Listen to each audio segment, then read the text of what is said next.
Hello, welcome to study classes. जैसा कि आप लोग देखने वाले हैं, यहाँ पे आज हम लोग क्लास 10 सोशल साइंस के इम्पॉर्टेंट क्वेश्चन जो कि 2022 के लिए बेहद मायने रखती है, ऐसे सारे क्वेश्चंस के ऊपर हम लोग डिस्कस करने वाले हैं। बहुत दिनों से मैंने चैनल पे कोई भी वीडियो अपलोड नहीं किया था। मुझे लगा था कि एग्ज़ाम्स जब करीब आएंगे, क्योंकि सिलेबस तो मैंने ओवरऑल कंप्लीट करवा दिया है मैथ्स एंड साइंस का। मैं सोच रही थी बिना कोई इधर उधर के वीडियोस डाले हुए एंड जो आप लोगों के काम बिल्कुल ना आए वैसे वीडियोस डालने का कोई मतलब नहीं बनता है। तो मुझे ऐसा लगा था कि एग्ज़ाम्स के कुछ महीने पहले आप लोगों को एकदम भरपूर अच्छे तरीके से तैयारी करवाई जाए। अब जो है वीडियोस डेली बेसिस पे आया करेंगे। तो अगर आप लोग अपने बैचमेट के साथ ये वीडियो शेयर करेंगे तो बहुत ही अच्छी बात है, या फिर किसी को भी जो आप लोगों को जानते हो एंड आप लोग उसे जानते हो कि आप 10th में हैं एंड वो 10th में है, तो इस वीडियो को जरूर शेयर करें एंड वीडियो के अंत तक बने रहे। कुछ भी प्रॉब्लम होता है तो कमेंट बॉक्स में कमेंट कर सकते हैं। इंस्टाग्राम का भी लिंक दिया हुआ है, वहाँ पे जाके भी कांटेक्ट कर सकते हैं। तो चलिए आगे बढ़ते हैं। आज हम लोग डिस्कस करेंगे सोशल साइंस के ऑब्जेक्टिव क्वेश्चंस के ऊपर, जो कि UP board, MP board, Bihar and Jharkhand board, in 4 boards के लिए बहुत इंपॉर्टेंट है। स्टेट बोर्ड्स के लिए तो बहुत मायने रखते हैं ये सारे क्वेश्चंस 2022 के लिए। तो चलिए आगे बढ़ते हैं। तो सबसे पहला क्वेश्चन आप लोगों को बहुत बार प्रीवियस ईयर के क्वेश्चन में भी देखने को मिल जाता होगा कि यूरोप का मरीज किसे कहते हैं। ये आई थिंक आप लोगों ने बहुत अच्छे ढंग से चैप्टर 1 में ही पढ़ा होगा कि यूरोप का मरीज किसे कहते हैं। ये क्वेश्चन बहुत बार आता है। तो इसे तुर्की को कहा जाता है। इसका सही आंसर हो जाएगा तुर्की। ठीक है, तुर्की को जो है यूरोप का मरीज कहा जाता है। ये बात ध्यान में रखें। अगर आप लोगों को लगता है कि कोई भी क्वेश्चन इम्पॉर्टेंट है, एंड हालांकि तो यहाँ पे जितने भी क्वेश्चन है प्रीवियस ईयर के क्वेश्चन है इम्पॉर्टेंट है, लेकिन अगर लगता है आप लोगों को ये क्वेश्चन आप लोग नया देख रहे हैं तो प्लीज़ नोट डाउन कर लेना।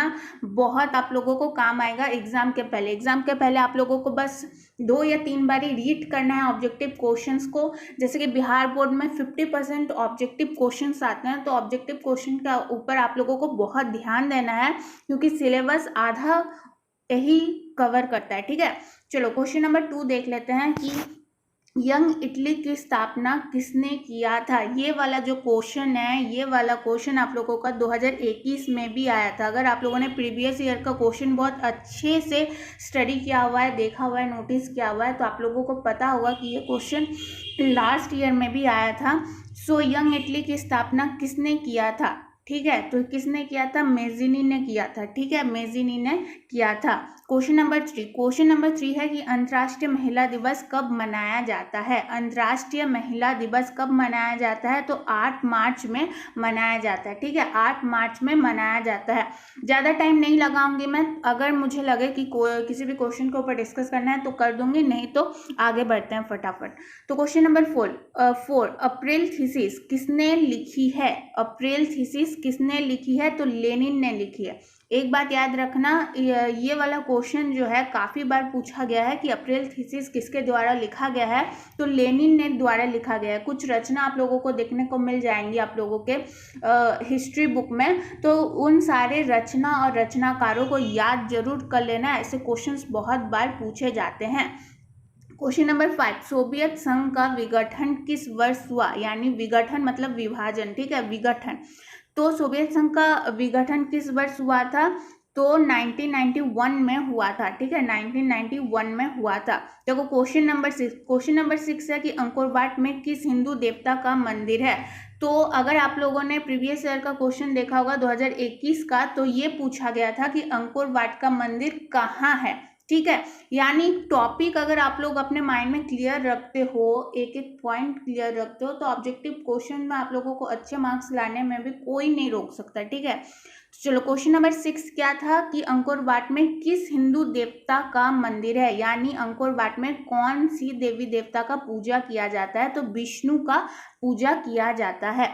क्वेश्चन नंबर 7 गांधी जी को महात्मा की उपाधि किसने दी थी, यानी महात्मा कह के गांधी जी को सबसे पहले किसने बुलाया था?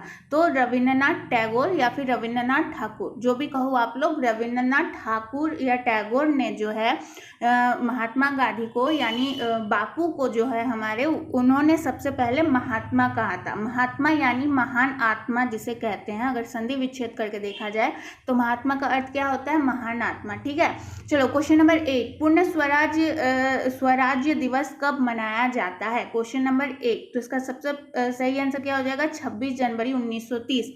ये जो क्वेश्चन है आप लोगों को चैप्टर नंबर 3 में देखने को मिल जाएगा। भारत में राष्ट्रवाद जो है चैप्टर नंबर 3 में ये क्वेश्चन आप लोगों को देखने को मिल जाएगा। बहुत ही इंटरेस्टिंग सा चैप्टर है।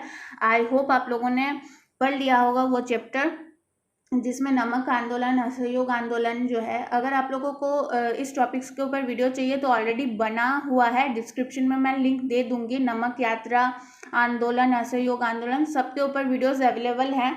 मैंने नए सिरे से नहीं बनाया हुआ है, तो अगर आप लोगों को चाहिए तो डिस्क्रिप्शन में लिंक मिल जाएगा। ठीक है, चलो क्वेश्चन नंबर 9, हीराकुंड परियोजना है, हीराकुंड परियोजना क्या है? तो महानदी पर है। ठीक है, यहाँ पर ऑप्शन में क्या था? महानदी, गोदावरी नदी, कृष्णा नदी, चंबल नदी। तो किस पर है? महानदी पर है। बहुउद्देश्य परियोजना, जो कि आप लोगों ने जरूर ज्योग्राफी में पढ़ा होगा, इंपॉर्टेंट क्वेश्चन है, देख लेना। चलो क्वेश्चन नंबर 10, गुरु गोविंद सिंह जी का जन्म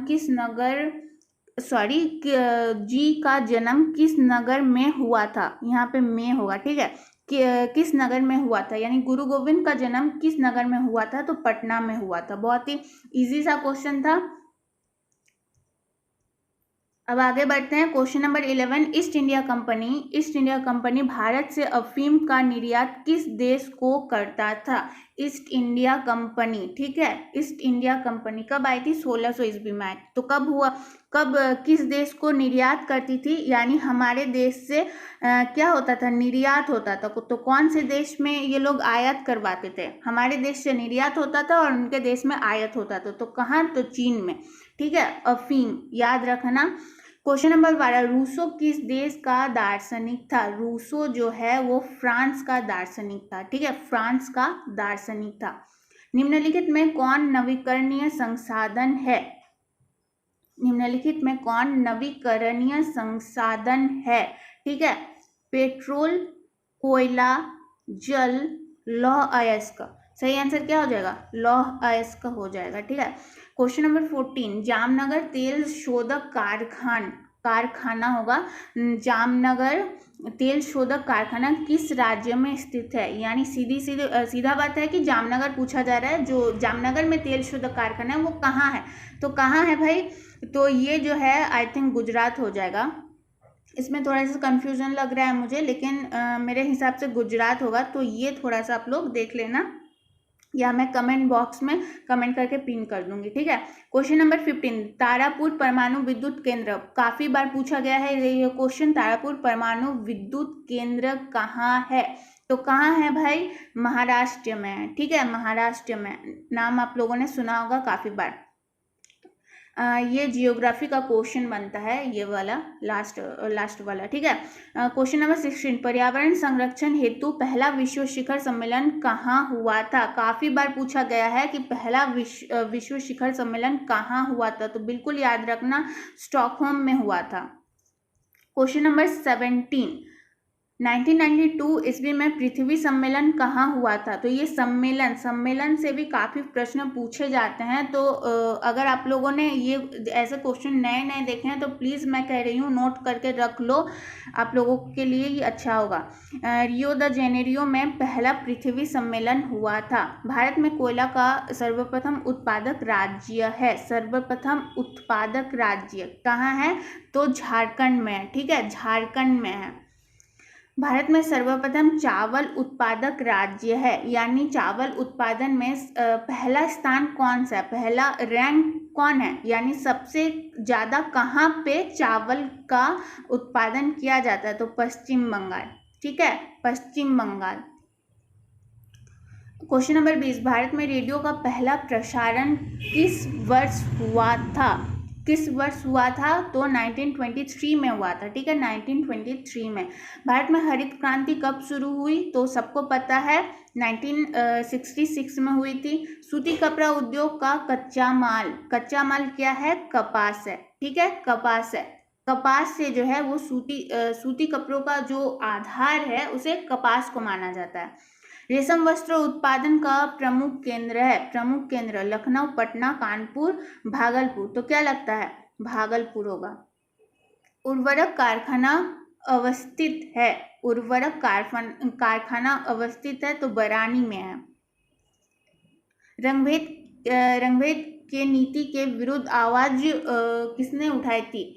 की होगा, ठीक है। रंगभेद की नीति के विरुद्ध आवाज किसने उठाई थी? तो किसने उठाई थी? मार्टिन लूथर किंग ने उठाई थी ना, ठीक है। क्वेश्चन नंबर 26, धर्म को समुदाय का मुख्य आधार मानने वाले व्यक्ति को कहा जाता है। क्वेश्चन को सही ढंग से समझो कि धर्म को समुदाय का मुख्य आधार, यानी अगर समाज है तो समाज का मुख्य आधार क्या होगा?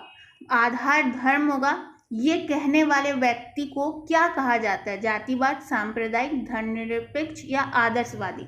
तो जाहिर सी बात है भाई, आदर्शवादी तो कहा नहीं जाता होगा, ठीक है। आदर्शवादी तो कहा नहीं जाता होगा। धर्मनिरपेक्ष तो यहाँ पे निरपेक्ष तो है नहीं।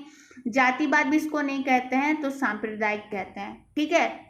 उस इंसान को, अगर कोई इंसान कह रहा है कि हमारे समाज का या फिर हमारे समुदाय का, हमारे दल का आधार जो है, यानी सबसे प्रमुख आधारशिला जो है वो क्या है? धर्म है, हमारा मजहब है, तो उसको हम लोग क्या कहते हैं? सांप्रदायिक कहते हैं।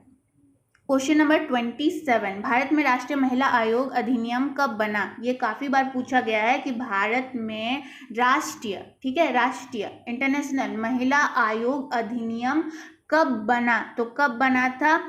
1990 में बना था। ये सब नोट करके रख लो, अच्छा होगा। भारत में संविधान सभा का गठन कब हुआ था? सबको पता है कब हुआ था? 1946 में हुआ था, 1946 में हुआ था। चलो क्वेश्चन नंबर 29, तेलंगाना राज्य का गठन कब हुआ था? तेलंगाना राज्य का गठन कब हुआ था? तो 2 जून 2014 को हुआ था।